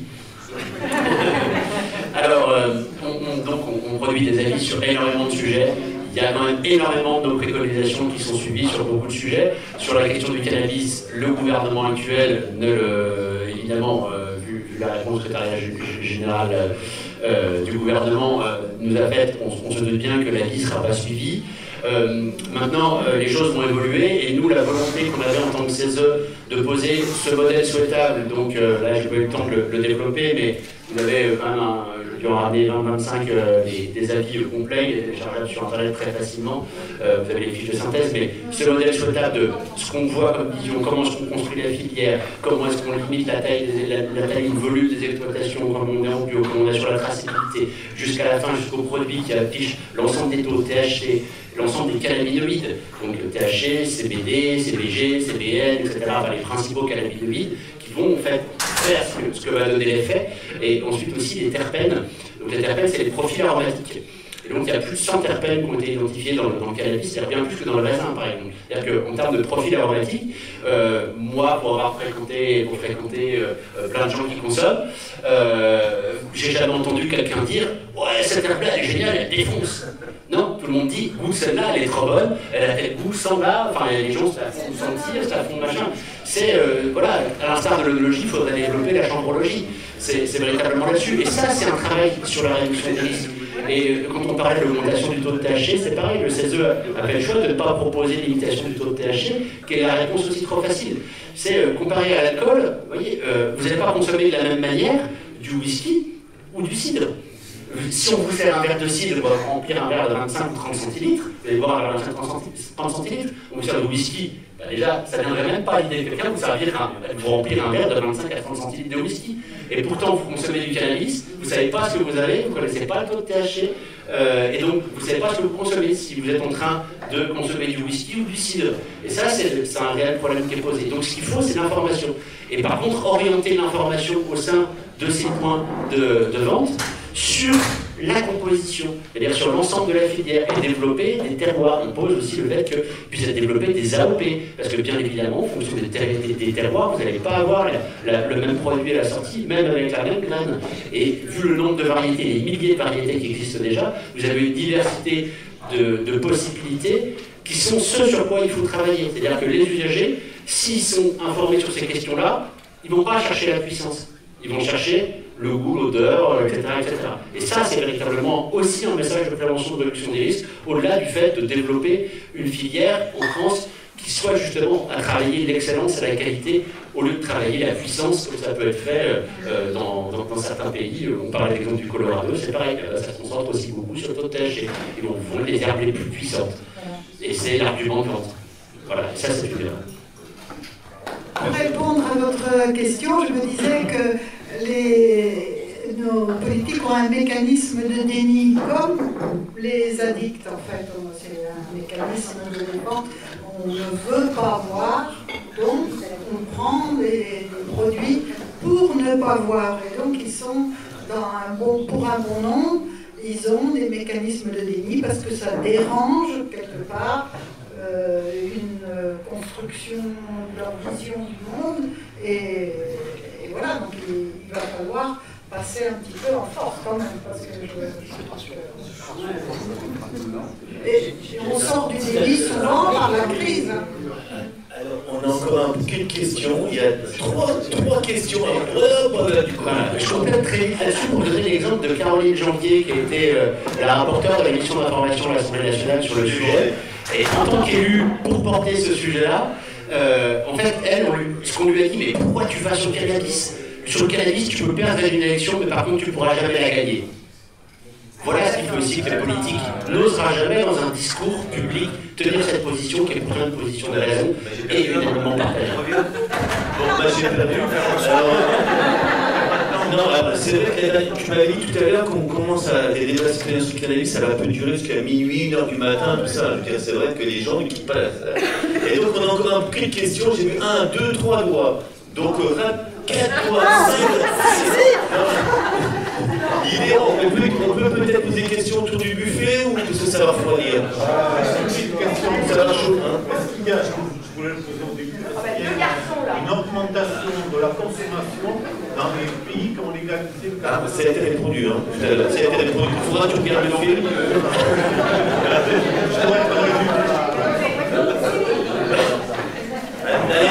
Une femme et qui, 2 femmes et qui vraiment insistent. On va leur passer le micro.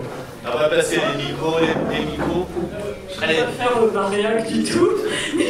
En termes de santé publique, il y a des études donc faites sur l'alcool qui est légalisé aujourd'hui, et on sait combien ça coûte.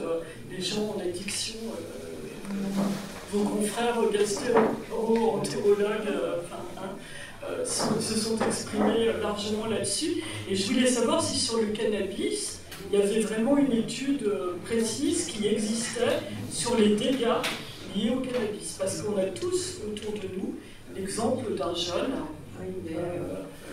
qui a fumé, alors je ne sais pas à quel âge, on va dire 14-15 ans, et qui aujourd'hui, même si cela est très rare, présente des séquelles irréversibles, ce que vous disiez. Et moi, c'est ce que je voulais savoir, combien ça coûte aujourd'hui à la médecine, les gens qui ont des problèmes psychiatriques ou irréversibles à cause du cannabis, quoi. Parce qu'il y en a quand même. Hein. Alors, il y en a, mais on sait maintenant, et professeur Amélie, Laurent Carilla, tout ça, tous les grands du monde de la dictologie et de la santé mentale, vous diront que si ça décompense après avoir pris du cannabis, c'est qu'il y avait une vulnérabilité auparavant. On ne devient pas psychotique parce qu'on a fumé du cannabis. Mais par contre, le cannabis peut révéler des troubles psychotiques. Donc, quand je vous parle d'usage de cannabis, ça peut être un jeune qui fume plus de 7 joints par jour. Alors, vraiment une consommation... Un jeune qui fume plus de 7 joints par jour et qui ne devient pas délirant ou avec des troubles du comportement de type psychotique, c'est quelqu'un qui va être asthénique et qui ne va pas prendre en main... Ça diminue totalement les motivations.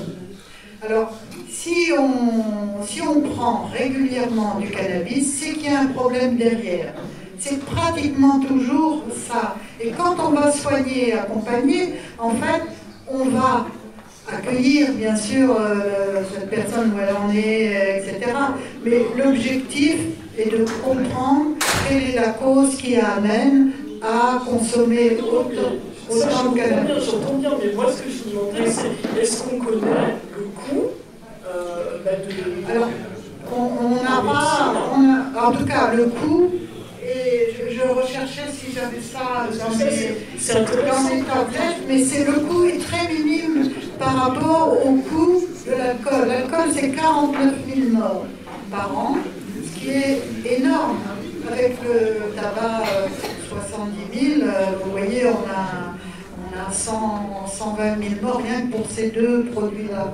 Le cannabis, je crois que c'est très minime par rapport au coût provoqué par l'alcool. Parce que l'alcool et le tabac, surtout l'alcool, va engendrer des coûts indirects, notamment et qu'on calcule mal, notamment toutes les conséquences sur la famille. Parce que si vous avez un problème d'alcool dans une famille, vous en avez 5 qui en pâtissent.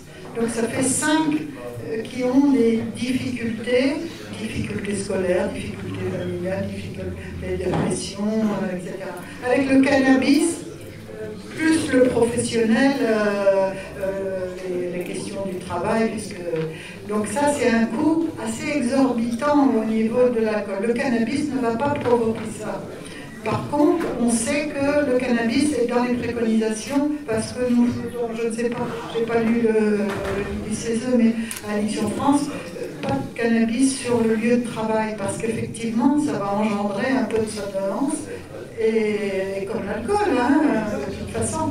Et donc, consommation de cannabis dans des lieux privés, en dehors des lieux professionnels, en dehors des bars, des restaurants, etc. Tout comme le tabac, en fait. Mais sur le coût de la santé, ce n'est pas un coût très important comme pour les autres drogues, comme pour l'alcool et le tabac. On va prendre une dernière question parce que sinon... non, on rend l'antenne. On a la dernière question à fond, on rend l'antenne. Ouais, ok. En fait, moi, c'est avec tous les arguments là, sur ce tabou, vous avez monté un super dossier, j'imagine, vous avez déjà travaillé beaucoup. Est-ce que si vous avez un refus, ce qui est attendu du gouvernement, est-ce que vous, le CESE ou l'association d'addicts, vous envisageriez pas de poursuivre ce gouvernement pour non-assistance à personne, à enfants en danger? Pourquoi ça n'a jamais été? Enfin, je sais pas, parce que je pense que... Enfin, moi, avec ce que j'ai entendu ce soir, on en est quasiment là, non? Puis après, alors là, je fais une deuxième toute petite question, parce que c'est le cannabis thérapeutique. En fait, moi, je ne sais pas, le cannabis thérapeutique, est-ce qu'il est légalisé en France? Est-ce que le fait que le cannabis ne soit pas légalisé bloque le cannabis thérapeutique ou pas? Alors, le cannabis... Oui, sur le cannabis médical, je peux répondre très vite. Il y a une expérimentation qui est menée par la NSM. Alors l'expérimentation, ce qu'on a nous constaté, c'est qu'il y a énormément de difficultés pour y rentrer, être intégré dans le programme. Ensuite, il y a énormément de limitations qui sont mises derrière, parce que l'expérimentation visait aussi... Enfin, l'objectif de l'expérimentation, ce n'était pas un objectif médical, c'était un objectif qui était un objectif de voir s'il était possible de construire une filière en France. Et en fait, les limitations réglementaires qui ont été imposées sont telles qu'ils vont rester sur de l'importation, parce qu'en fait, ils empêchent, en mettant des trucs surconfinés, machin et compagnie, des investissements qui sont colossaux, aucune rentabilité derrière, etc., etc. Donc en fait, il y a une volonté politique d'empêcher de le faire en autorisant l'expérimentation, mais voilà, parce qu'ils ne veulent pas faire autrement et pour faire rentrer certaines personnes dedans. Donc ça, c'est un peu compliqué sur le cannabis médical. Et c'était quoi la deuxième question? La non-assistance. Ah oui, alors ça, c'est la question juridique de ce qu'on appelle l'intérêt à agir. Nous, CESE, Assemblée de la République, nous n'avons pas intérêt à agir pour porter ce genre de choses, ça ne peut pas être notre mission. Après, je ne sais pas sur l'intérêt à agir juridiquement des associations ou que ce soit les personnes directement, mais là, c'est du pur juridique. Et là, voilà.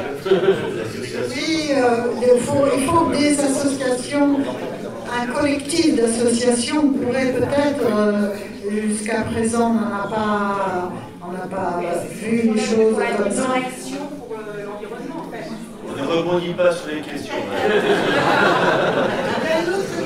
Oui, Merci beaucoup. Ça marche pas? C'est vraiment très bien, il faut vraiment être dedans. La seconde. Oui, du coup, j'avais une question qui est vraiment brève et qui est sur toi de savoir, monsieur Mex. C'est pour savoir si prochainement il y a des séances qui vont être faites concernant tout ce qui peut toucher au cannabis, ou c'est encore vraiment tabou dans l'Assemblée nationale et le Sénat. Des séances, c'est-à-dire des séances à l'Assemblée.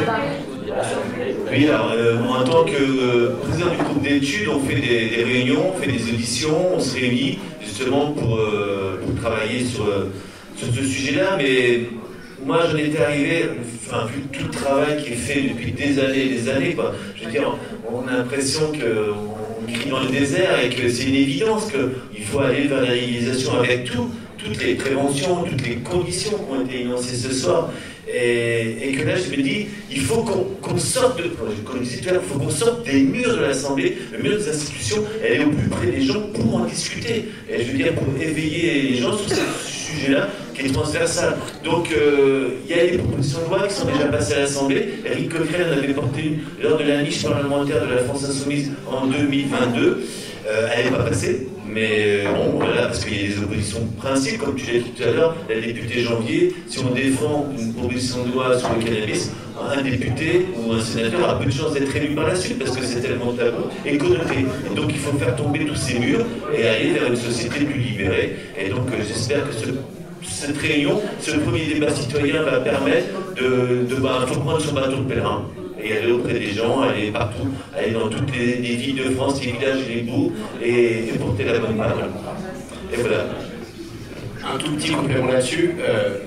Avant ce groupe d'études, il y a il y a 3 rapports qui ont été produits par l'Assemblée nationale sur le sujet. Il y a un travail extrêmement important qui a été mené, un sur le cannabis, ce qu'on appelle nous le cannabis dit récréatif, même si le disent cannabis récréatif, le cannabis bien-être, c'est-à-dire les cannabinoïdes comme le CBD, ce qu'on peut voir, et le cannabis médical.